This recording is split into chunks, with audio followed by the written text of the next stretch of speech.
Hi, I'm Phil, and thanks for joining us on Riding the Line. I'll be your host today. And if you watched the intro video, I alluded to the fact that the next video that would be up be a little bit disturbing, and rightly so. And so I'm going to give you a quick bit of background. I looked at the video that I'd cut that I was going to put up and thought I would just pop up. But I realized that I'd fallen into the trap of a couple of things which I didn't like. One is trying to shock people into action and things like that. And it's not the way to teach people. And I think I just subconsciously went with what I'm exposed to all the time and just put it together. So I'm going to change things up a little bit. The first thing I'm going to do differently is this video is about drowning. A young boy, I don't know exactly what his age is. It's security footage. There's a whole pool full of people, and somehow he gets into this pool, can't swim, and ends up drowning. The second thing is that that is pretty horrible, and a lot of people are shocked by it, and they don't want to look at it or get involved with it. But he does eventually get rescued after a very long time in the pool, and he is resuscitated.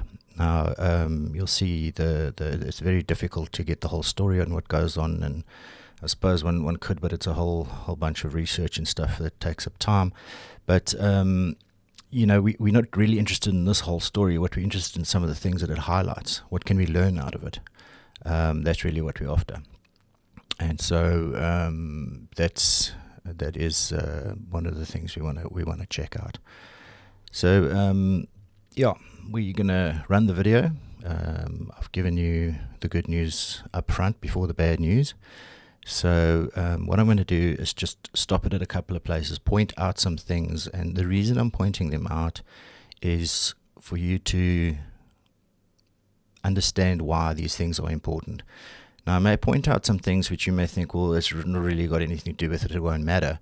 No, it doesn't matter, but I'm also trying to show you that there are many ways of picking up on what's going on around you in the world, many ways of sensing it, many ways to get an idea what's going to happen, or get how you sort of can pick up on someone's body language and see how that affects everyone. So clearly our boy can't swim. So I'm going to start the video, play it, stop it. I'm going to try and talk as little as possible because it is a bit of a problem. All right, let's go. Okay, so our little boy circled in red there, he's doing his thing. Now I'm going to stop it just here because the first thing that I notice over there is that he's not really intimidated by water. He's quite happy being in the water over there. He doesn't look fazed at all. He's definitely not scared of water. So we know he can't swim, as you'll see just now. So that means that he's been in the water with a parent or with someone, and that someone has acted as a safety net for him in the pool. Instead of teaching him how to swim, they've acted in a safety net. But that's taken the fear of water away from him. Like he doesn't understand why he needs to be scared of water, or he doesn't understand he can't swim and he can't be without an adult.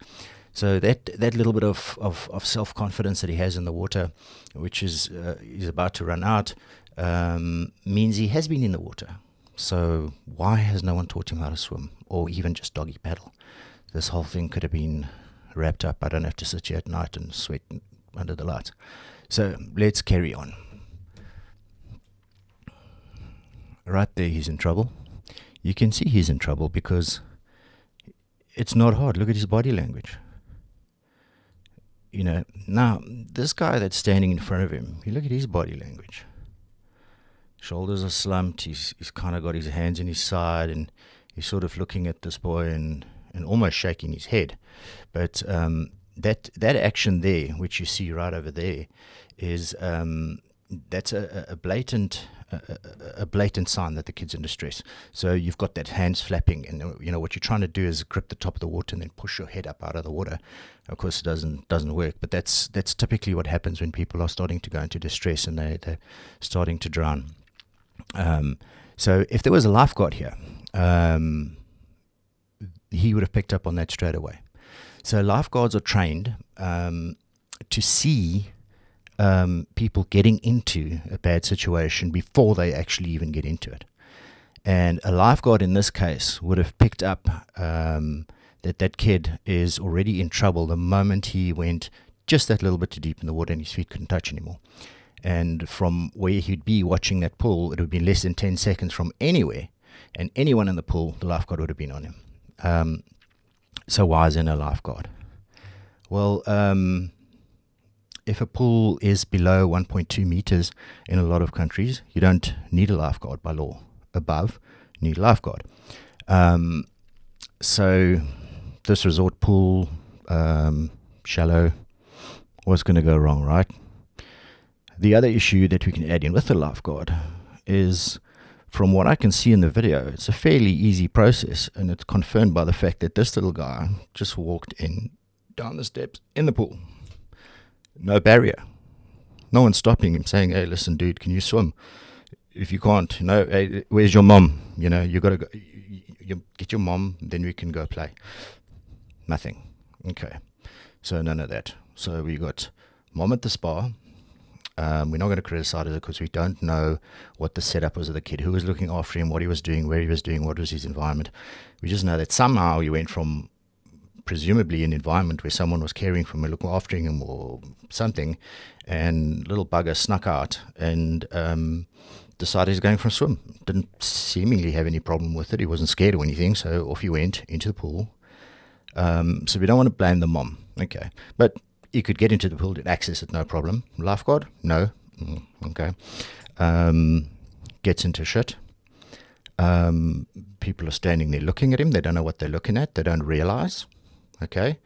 Although later you'll see that, I don't know how they don't realize. But anyway, I'm going to try not to judge them. So let's go back and we see what happens. So this guy basically almost walked over the top of him. And this kid's head's actually under the water. It's difficult to see on this footage, but his head's under the water much more than it is above the water. There he's starting to sort of behave erratically. You can see he's making all sorts of weird motions and weird directions. At this point in time, I think he's already on his way out. And he does another one of those somersaults when he's trying to get his feet on the ground. And this is a very sad part of the video. And I'm going to move that forward for you a bit. Or did I miss it? Oh, shit. Did I miss it? Yeah, no, I guess I did. All right, hang on. We'll get this back to where it's supposed to be. Okay. Sorry, I've got to do this on the fly because I just don't have time to redo it. But yeah, let's see what happens here. So in this point over here, you'll see that over there, right there, the boy reaches out to this, I'm going to guess she's a grandma. I mean, that outfit, sort of dead giveaway, but yeah, she's reaching out to him, and you'll see in the video they almost touch hands. Or they did touch hands, I don't know. She's 100% aware of that fact. Now look at that image. You're looking at her. He's looking, and his head's underwater, and he's reaching out at her. Now what does that tell you?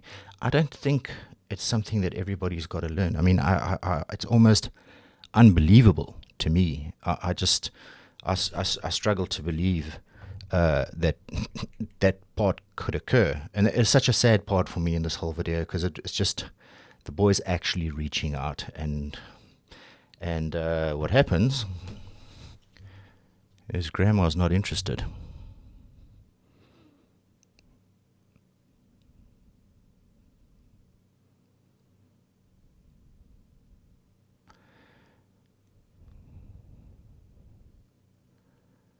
Right, if you start looking at his body language, he's not tired.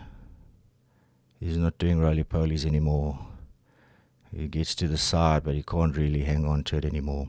This kid is exhausted. And he's busy starting to lose control of his body. He's starting to go in a horizontal position. And this part is very sad. And you've got a guy walking in there, looking at him. And right there, the kid's, for all intents and purposes, he's dead. He's not drowned. And he's going to have one or two spasms, but there's no brain behind that. That's just spasming.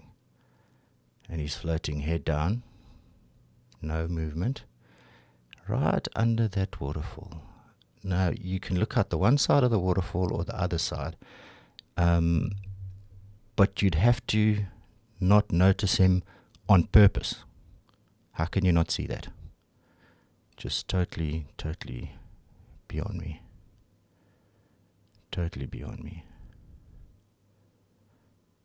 And now he's floating underneath that curtain, and he's the water current's going to push him across the other side. Now on the other side, you'll see that on the railing there's a lady doing yoga, stretches. I don't know. I thought all stretches were yoga, but anyway, I don't know what she's up to, but she's clearly very engrossed in what she's doing over there. And look at this kid. Look at these people. Now, when I went through this video, I went through it several times, and the one time I counted how many times people went past this kid, okay, where they could have just lifted him up or bumped him or checked if he was okay. It was 18 times. 18 times. Which is almost ridiculous. Now, you see right behind that boy, there's a mom. And she's got a daughter on. Now, you recall earlier I said to you, I'm going to show you some things that may not have to do with the drowning. She does, but what I want you to take a look at and just be aware of is her body language and how she does things. So typically, let's split it into two so you can to make it easier just to get the ball rolling, and you can look at people's body languages from there onwards and all sorts of situations. But she's with her kid. So when a mom's with her kid, especially in a pool, she holds the kid fairly close. So the kid can't swim or whatever the story says. You hold the kid fairly close, and she's just be interacting with the child the whole time. The interaction, right? And that is typically the way she would be moving around. Now, we're going to see what happens to this mom's body language when she realizes, or something in her says, something's wrong here. Right, she doesn't realize that there's a kid that's drowned, but she realizes that there's something wrong with the picture, and her subconscious is already changing her body language in anticipation of getting involved or doing something or springing. But she's in two minds. You can see her fighting herself. Let's go back there and take a look. So there she's going past. She's looking at that child right there. She's looking at him, and she's still looking at him. She's backing up now. So she's facing him, but she's backing up, and she can't decide what is going on here. Now, when she comes into frame, I want you to look at her body language when she comes back into frame now. She walks back out with the kid, and there. Now, look what you're seeing there. You see now the kid is not on her lap anymore against her. She's now moved the kid to the side. She's not interacting with the child. She is now looking at the scene in front of her, and what she's seeing is a kid lying face down and a woman next to him. And I'm guessing that she's confused. She doesn't know if this kid's playing a game or she doesn't know if that's the mother or what the scenario is. But as we keep going, she's taking a look at it. She's sort of not sure, what's going on. She's hovering, but you can see where her focus is, not with her kid at all. She's not even noticing, and you almost like just want to give her a push from beside and say, please get going. There's another one that literally almost pedals right on top of him.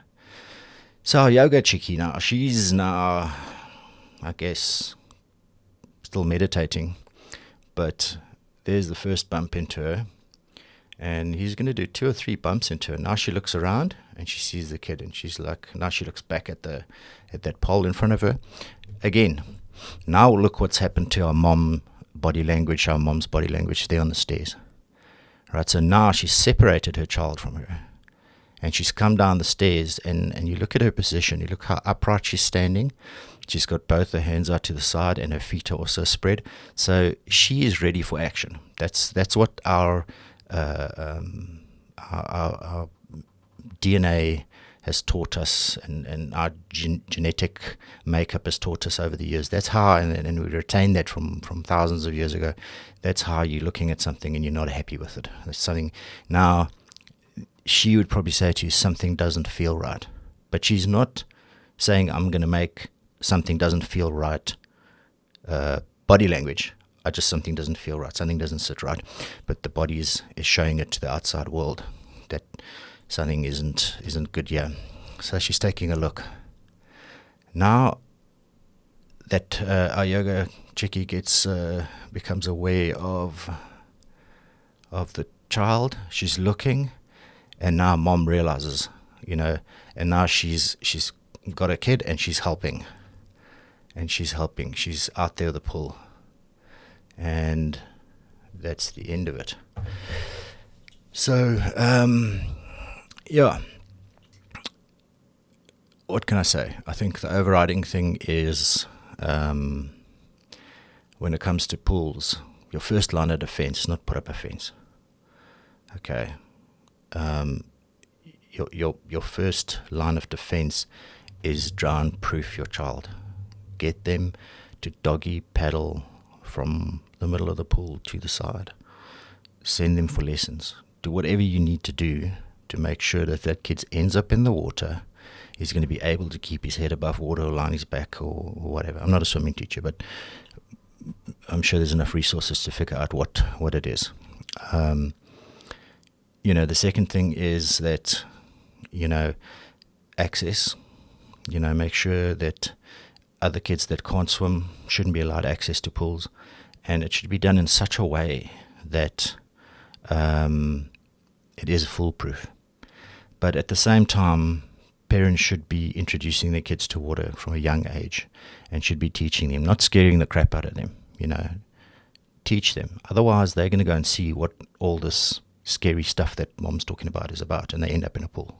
Curiosity, So that we need to watch out for. If you get to some place and there's no lifeguard, pool, you got a public pool, you at a rock pool somewhere by the coast, and you got a little party, or you're just sitting there, you're sunbathing, and there's a bunch of kids. Keep one eye on what's going on. Keep that one eye what's going on. Take a look, because it's not just always the victim. You may see someone, and I spoke about body language, who's actually seeing that something's going wrong, and even if you don't see it, you can see something's going wrong, and you may need to get involved. But keep one eye open. I really, honestly believe that some kind of phenomenon took place in that pool, because I still have to shake my head when it comes to saying that. How did you not notice? How could you not notice? And I'm sure you're saying the same thing. But look, it is what it is, and we can't harp on about that. But it just shows you, if you think you can rely on other people in your pool, go jump in the pool. There's lots of people. Someone will see. Wrong, clearly. So you're going to have to take matters in your own hands, and the way to deal with a string of pools here is very simple. Learn how to swim. End of the problem. When I say end of the problem, nothing's 100%, but you get what I'm saying. So, the kid's all right. He's been revived. He was in the water for over 4 minutes. So that is a long time to have drowned and to get resuscitated out of chlorine water. That's lucky. Really, it's lucky. So I hope you learned something out of this. I hope I didn't scare you and intimidate you with these horrible images of a child drowning. I wasn't really interested in that. I wanted to show you how things fit together. Where could we look? How could we make it better? How can we avoid this happening to anybody else? Because you don't want to have it happen. We all know people who've had kids that have drowned. It is horrific. It changes you for the rest of your life, and I can't even imagine what you go through. So we don't want to go through that. The way out is to teach your kid to swim. So I think I've said it enough times. Anyway, there's going to be another video coming up soon on a different topic altogether. I'm not going to say the topic because I may chop and change in between, but I hope you'll join us again for that video, and we can hopefully learn a little bit more about what goes on. And yeah, so I'd like to once again thank you for your time, and goodbye from me, Phil, and keep on riding the line.